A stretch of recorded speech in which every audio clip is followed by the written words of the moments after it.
దేవుని పరిశుద్ధ నామమునకు మహిమ కలుగును గాక. ప్రియ దేవుని బిడ్డలారా, ఈ దినం ప్రభు మనకిచ్చిన విలువైన శ్రేష్టమైన మాటలను మనం చదువుకుందాం. 37వ కీర్తన 17వ వాక్యం నేను చదువుతున్నాను, జాగ్రత్తగా గమనించండి. భక్తిహీనుల బాహువులు విరవబడును, నీతిమంతులకు యెహోవాయే సంరక్షకుడై ఉన్నాడు. ప్రియ దేవుని బిడ్డలారా, ఈ మాటలు కొద్దిగా మనం జాగ్రత్తగా ఆలకిస్తే, భక్తిహీనుల బాహువులు అవి విరగ కొట్టబడును. ఈ దినాన భక్తిహీనతలో ఎవరు ఉన్నా, భక్తి లేని జీవితం ఎవరు చేసినా, దేవుని సన్నిధిలో యథార్థంగా ఎవరు లేకపోయినా, దేవుని సన్నిధిలో ఎవరు పవిత్రంగా ఉండకపోయినా, పరిశుద్ధంగా ఉండకపోయినా, అది ఎంతటి వాడైనా వారి బాహువులను దేవుడు విరగొడతాడట. ప్రియమైన దేవుని బిడ్డలారా, భక్తిహీనుల బాహువులను విరగొట్టును అని రాసి, నీతిమంతులకు యెహోవాయే సంరక్షకుడుగా ఉన్నాడు. ప్రియమైన దేవుని బిడ్డలారా, నీవు నీతిమంతుడైతే యెహోవాయే నీకు సంరక్షకుడుగా ఉంటాడు.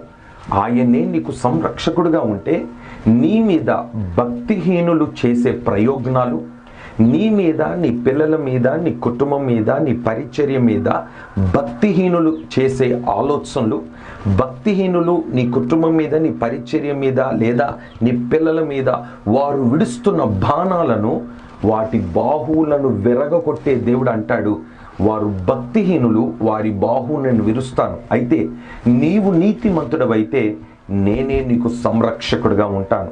ఈ దినాన ఈ మాటలు వింటున్న దేవుని బిడ్డలారా, నీ కుటుంబానికి దేవుడు సంరక్షకుడుగా ఉండాలి అని అంటే, ఒక కవచముగా ఉండాలంటే, లేదా ఒక కాపరిగా, ఒక కాపుదల కలిగించే వ్యక్తిగా ఆయన ఉండాలంటే, నిశ్చయముగా నీతిమంతునిగా నువ్వు తీర్చబడాలి. నీతిమంతును అయితే నిశ్చయముగా యెహోవా తన బాహువుని మీద చాపి ఆయన నీకు సంరక్షకుడుగా ఉంటాడు.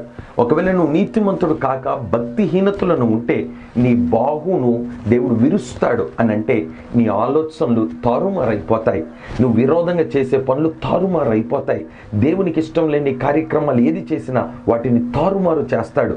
ఈ వాగ్దానం నిశ్చయముగా నీకును నీ కుటుంబములో అది నెరవేర్చబడినట్లుగా నీవు నీతిమంతునిగా తీర్చబడగలిగితే, ఎంతమంది భక్తిహీనులు నీ మీదకి వచ్చినా, నీ కుటుంబం మీదకి వచ్చినా, నీవు నీతిమంతుడు అయితే ఆయనే నీకు సంరక్షకుడుగా ఉంటాడు. ఆయనే నీకు సంరక్షకుడుగా ఉంటే నీవు మాట్లాడొద్దు, నీవు మౌనంగా ఉండు. నీ పక్షమున యెహోవా యుద్ధం చేస్తాడు, నీ పక్షమున దేవుడు గొప్ప కార్యాలు చేస్తాడు. నీవు జయము పొందేటట్టుగా నీవు మాట్లాడకుండా ఉంటే ఆయన్నే యుద్ధము చేసి భక్తిహీనులు బాహువును విరిచి వాటిని విరక్కొట్టి నీ ఎదుట వారిని నిలబెట్టడం వాస్తవం. నా దేవుడి కార్యం ఈ నెలలోనే నీ జీవితంలో చెయ్యునుగాక. దేవుడి మాటల చేత నిన్ను ధైర్యపరిచి బలపరచునుగాక. ఆమేన్. ప్రార్థన చేసుకుందాం. ప్రియ పరలోకపు తండ్రి, పరిశుద్ధుడైన యేసు ప్రభువా, నీకు స్తోత్రం. భక్తిహీనుల బాహువును విరక్కొట్టి నీతిమంతులైన వారికి నీవు సంరక్షకుడుగా ఉంటానని ఈ మాట చేత మమ్మలను ధైర్యపరిచినందుకై స్తోత్రం.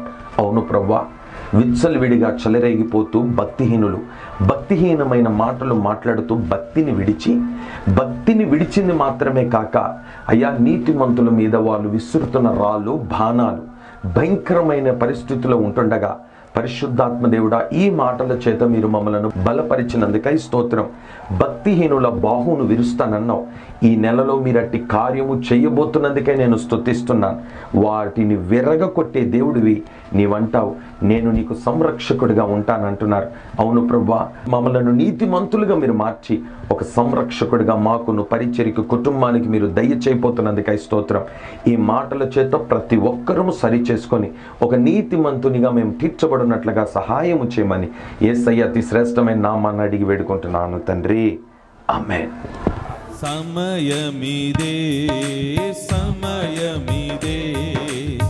సంగమ సమయమిదే, సీయోనులో చేరుటకు సంగమ సమయమిదే, సీయోనులో చేరుటకు సంగమ సమయమిదే.